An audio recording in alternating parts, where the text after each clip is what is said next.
Very good afternoon. आज देखेंगे कोन clutch. कोन जिसके नाम से ही पता है कि है कोन। कोन क्या होती है? कोन बर्थडे की कैट। अगर उसका बर्थडे की कैट का ये फ्रस्टम ऑफ कोन ये है, इसको ये कट कर दो। ये है। अब बात समझ में आ गई। एक्चुअल फॉर्म क्या होती है?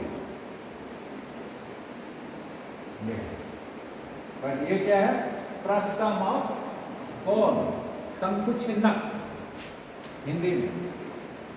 बड़ा शंकुछिन्नक जिन्होंने हिंदी से किया। ऑटोमोबाइल जब शुरुआत हुआ था 1985 में, उस समय पावर ट्रांसमिशन, यह क्लच का काम क्या है?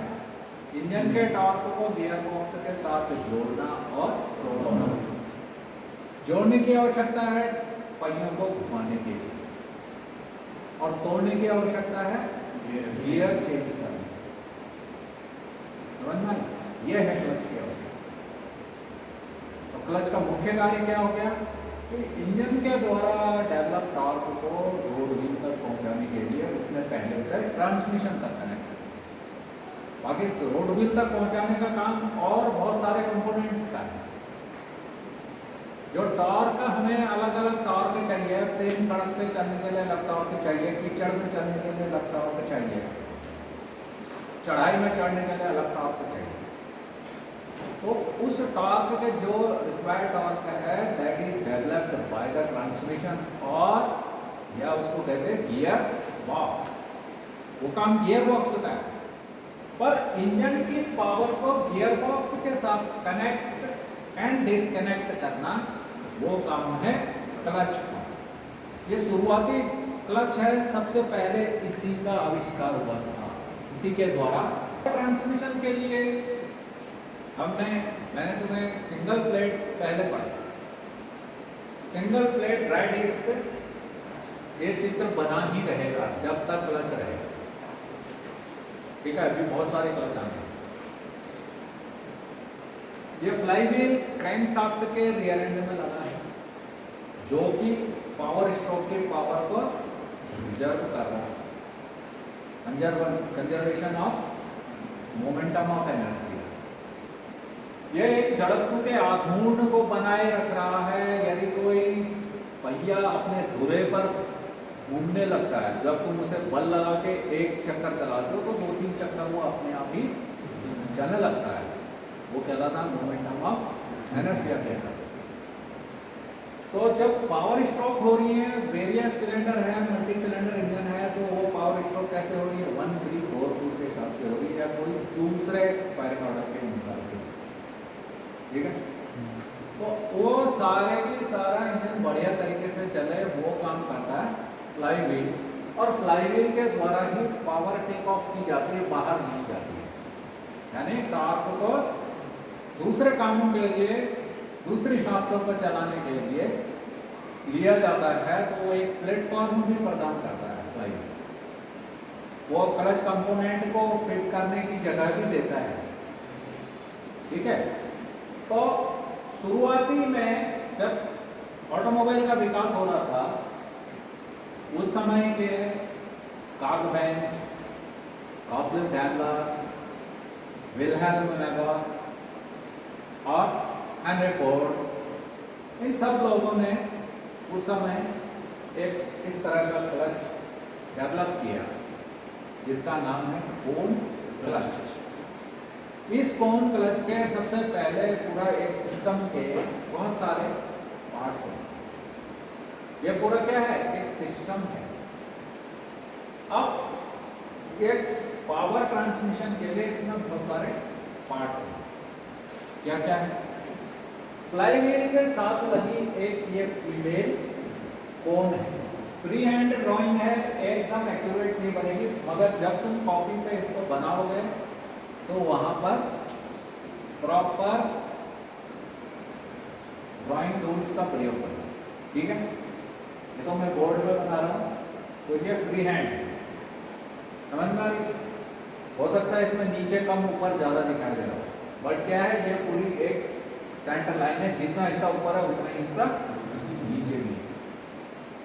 ठीक है, फिर बोर्ड में जगह भी कम होती है, इस वजह से भी हमें इस तरह की करनी पड़ती है। तो ये नहीं देखना है कि चित्र तो ऐसा बना था, मैं भी ऐसे ही बना। ये क्या है, ये इसका आउटर डाया है और ये अंदर वाला इनर डाया है, और यहाँ पर एक और डाया मिलता है DR, वो अभी जब पॉली करोगे और डिटेक्ट करोगे तब की बात। ठीक है, अभी देखो ये वाली जो फीमेल कोन है ये फ्लाईव्हील के साथ लगी है। कहाँ लगी है? फ्लाईव्हील। वही स्पिरिट बेयरिंग से ये शाफ्ट निकली, इसी शाफ्ट में यह है मेल कोन। दो कोने हैं, एक फीमेल कोन है, ये फीमेल कोन है, इसके अंदर बैठती है मेल कोन। समझ में आ गया? एक फीमेल कोन और दूसरी मेल कोन, ये दो कोने एक ही शाफ्ट में। पर जो मेल कोन है उसका कंस्ट्रक्शन अलग है। फीमेल कोन तो समझ लो कि एक तसले के समान है, क्लियर है? जो छोटा टब है या परात है, आटा गूंथने वाले घरों में वैसी परात समझ।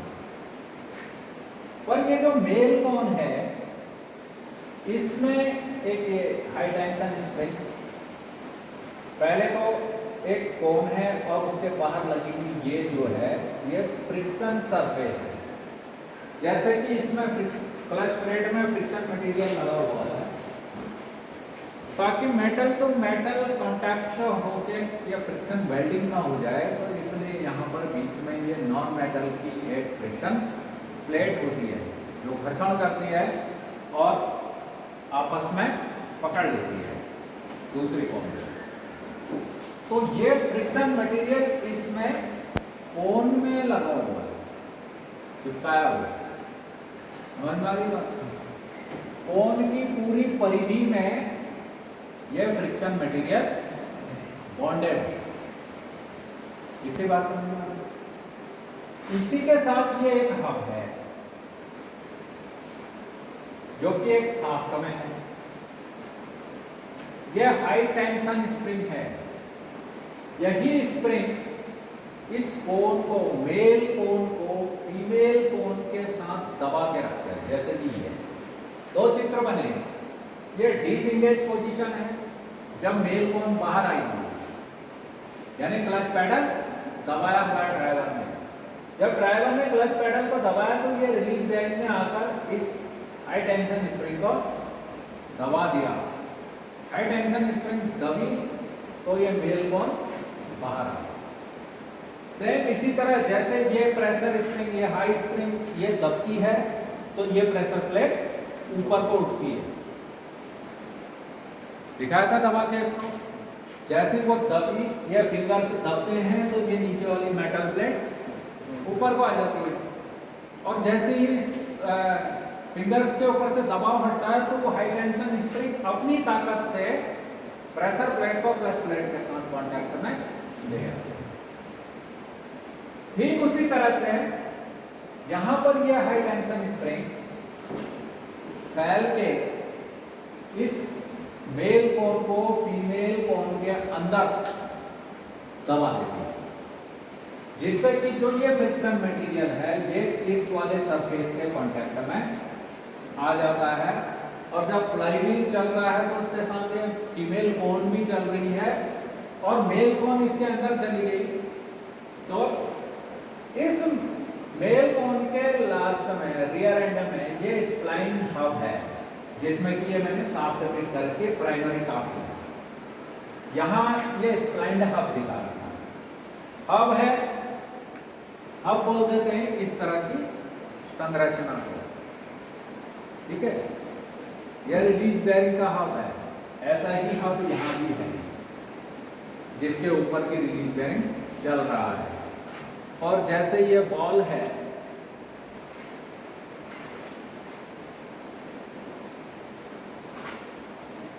ये फोर्क, इस फोर्क में यहां पर एक जगह बनी है, वह जगह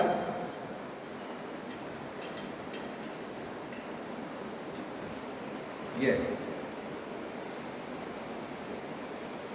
अब ये फोर्क, अब ये फोर्क इस बॉल में सेंट्रलाइज हो गई। अब इस तरफ को देखो, जब मैं इस फोर्क को दबा रहा हूं तो ये रिलीज बेयरिंग आगे आ रहा है, आगे आ। अब जैसे ही क्लच पेडल छोड़ा तो इस रिलीज बेयरिंग का एक सिरा में वो लगी है, रिटर्निंग स्प्रिंग लगी है, यहाँ पर देखी थी वहां लगी हुई हाउसिंग में, मैंने तुम्हें दिखाई थी इसीलिए। तो जब हम पैडल से पैर हटाएंगे तो वो स्प्रिंग इस रिलीज बेयरिंग को अंदर खींच देगी। ठीक है, सेम इसी तरह से बाकी टाइम पर क्या है, इसके अंदर जो शाफ्ट चल रही है वो तो घूमती रहेगी। ठीक है, मैं तुम्हारे वो डाउट को दूर करने की कोशिश कर रहा हूं कि यहां पर ऑपरेशन कैसे होता है। ये भी ऐसे ही होता है, शाफ्ट तो इसके अंदर घूम रही है, समझ में आ रही बात। और फोर्क यूं दबा रहा तो ये रिलीज बेयरिंग आगे जा रहा है, और जब आगे जा रहा है तो सेम कहानी, ये इस स्प्रिंग को दबा रहा है, जिस वजह से ये कौन बाहर निकला। ये है डिसएंगेज पोजीशन जब बाहर निकली। मैं इसको इसलिए नहीं पढ़ाया, तो पढ़ाता था कि ये ऑब्सोलीट हो गया है, अब नहीं है चलन में, पर ये अभी फिर से चलन में आने वाला है, अपनी सिंप्लिसिटी के कारण और अपने हल्केपन के कारण। इसमें देख रहे हैं क्लच प्लेट, वाहन का आकार जितना बड़ा होता जाएगा, इस क्लच प्लेट का आकार भी बढ़ता ही चलेगा। इसके भार को कम करने के लिए अब इतना सारा मटेरियल की जरूरत नहीं है, कुछ कुछ 5 जगह पर या 6 जगह पर ही फ्रिक्शन सरफेस लगा बनाएंगे ताकि क्लच प्लेट का भार कम किया जा सके।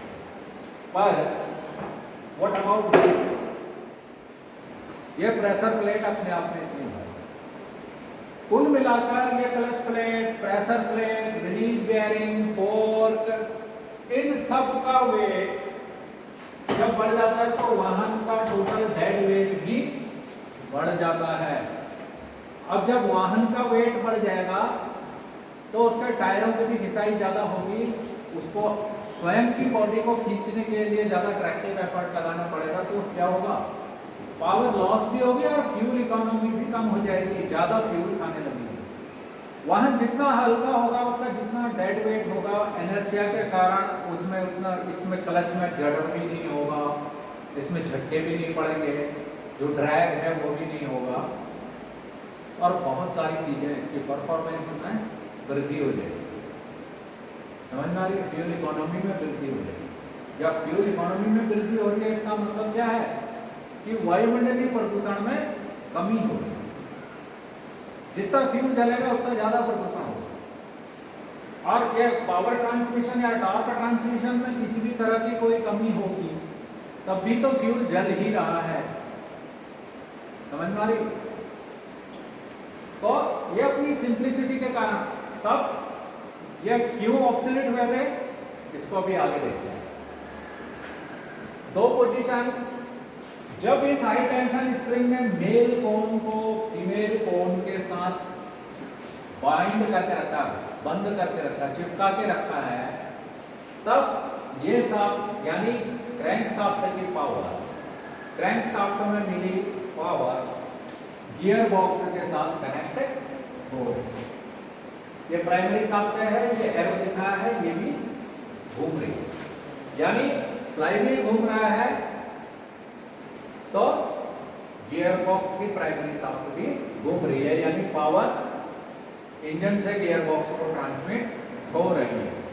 पर जब डिस्कनेक्ट करना है तो ये पोजीशन है डिस्कनेक्ट की।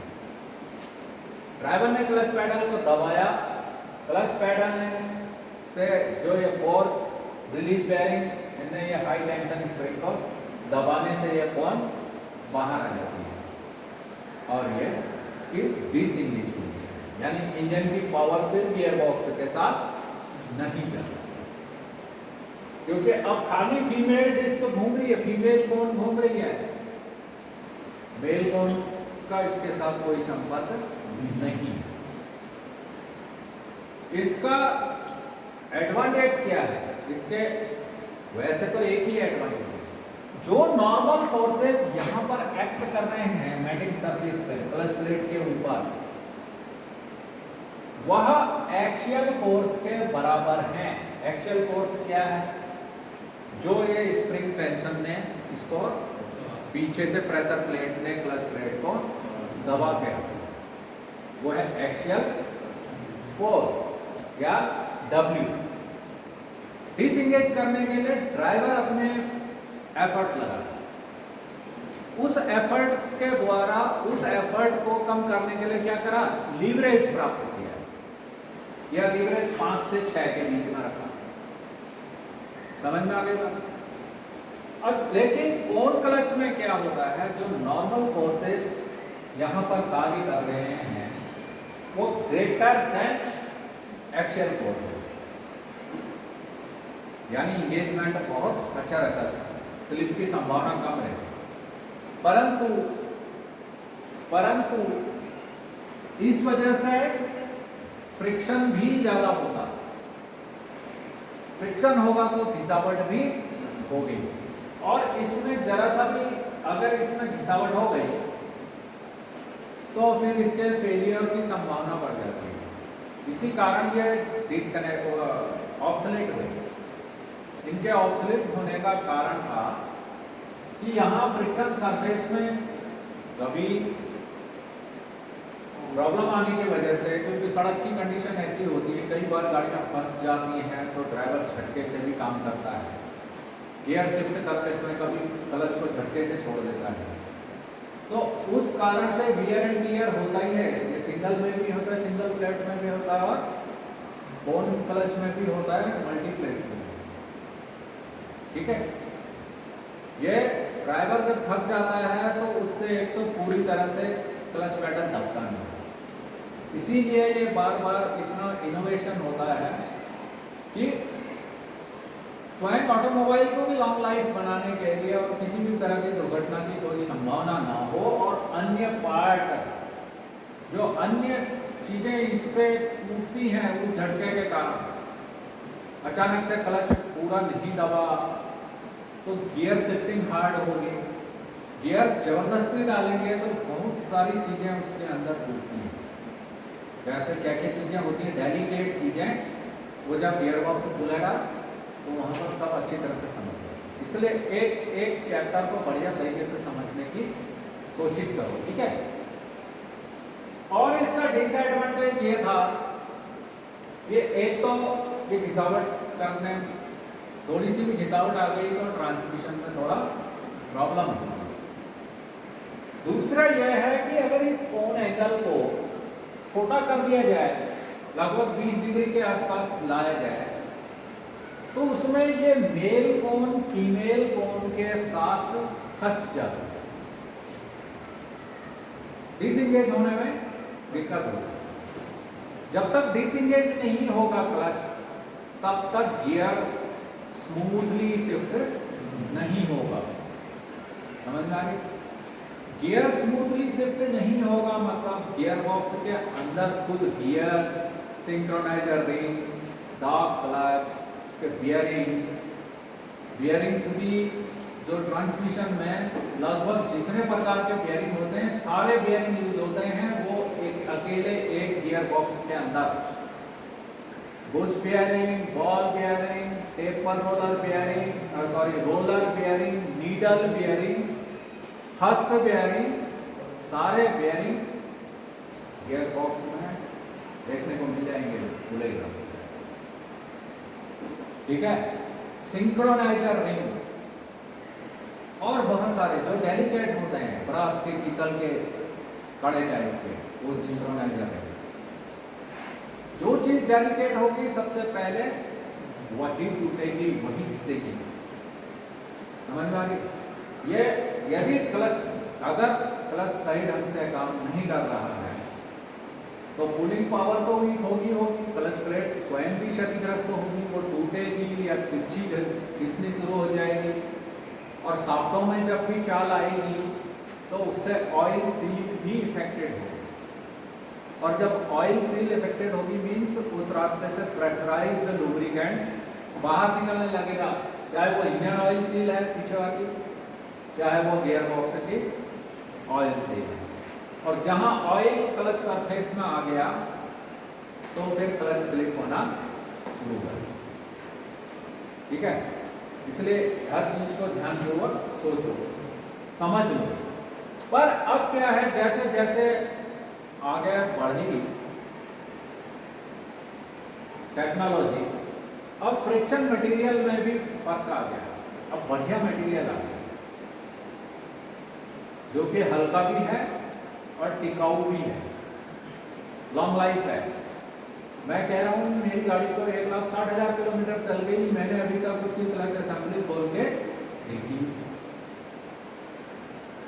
अभी भी बढ़िया चल रही है। वो तो पता चल जाता है, उसकी पुलिंग पावर से पता चल जाता है, गियर शिफ्टिंग से पता चल जाता है, पैडल के प्ले से पता चल जाता है कि क्लच प्लेट की स्थिति क्या है। समझ में आ रही? अभी तो मेरी गाड़ी का बिल्कुल सही है, 10 साल हो गए, 1,60,000 किलोमीटर भी चल रही है, अभी भी clutch plate, pressure plate, release bearing, speaker bearing, everything वही है जो 2013 में पूना में असेंबल किया था। तो जब अब आजकल इतने बढ़िया पार्ट्स हो गए हैं और इलेक्ट्रॉनिकली कंट्रोल्ड हो गया, मेन बात क्या है, पूरा इंजन मैनेजमेंट सिस्टम अलग है, ब्रेक सिस्टम, पूरा कंट्रोल सिस्टम अलग से अलग कंप्यूटर है, ट्रांसमिशन मॉड्यूल अलग है। तो अब मॉनिटरिंग करना, सेंस करना और उसके अनुसार कंट्रोल करना आसान हो गया इलेक्ट्रॉनिक कंप्यूटर के प्रयोग से। कंप्यूटर एंड इलेक्ट्रॉनिक्स के प्रयोग से अब चीजें काफी आसान हो गई हैं। इसलिए ये कौन क्लच फिर से वापस आ रहा है, क्योंकि इसके साथ न तो प्रेशर प्लेट की जरूरत है, न इतने बड़े क्लच डिस्क की जरूरत। अब देखो कब तक यह नॉर्मल होगा। ठीक है, तो कौन क्लच में 2 कोने होती हैं, एक फीमेल कौन और दूसरी मेल कौन। फीमेल कौन फ्लाईव्हील के साथ अटैच रहती है, जो इंजन की क्रैंकशाफ्ट के चलने से चलती है। मेल कौन के साथ उसके आउटर सरफेस में फ्रिक्शन मटेरियल लगा हुआ रहता है और उसके पीछे एक हाई टेंशन स्प्रिंग होती है, रिलीज बेयरिंग होता है और एक लॉक नट होता है। इस स्प्रिंग के टेंशन या हाई टेंशन स्प्रिंग का टेंशन मेल कोन को फीमेल कोन के साथ अंदर चिपकाए हुए चलता है। यह इसकी इंगेज पोजीशन है। जब डिसएंगेज करना होता है ड्राइवर जब क्लच पेडल को दबाता है तो रिलीज बेयरिंग इस हाई टेंशन स्प्रिंग के ऊपर दबाव डालता है, जिस वजह से ये मेल कोन फीमेल कोन से बाहर निकल जाती है और इंजन से गियर बॉक्स को जाने वाली power disconnect.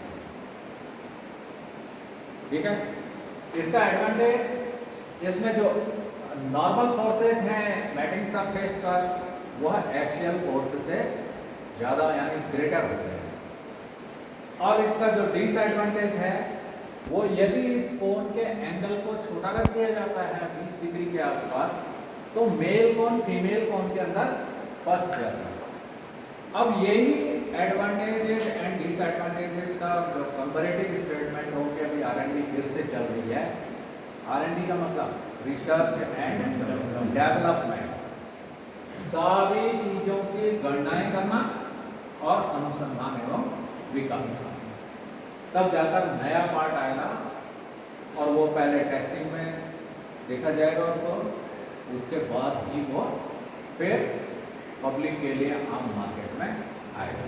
So this is all about the own clutch. थोड़ा पॉज कर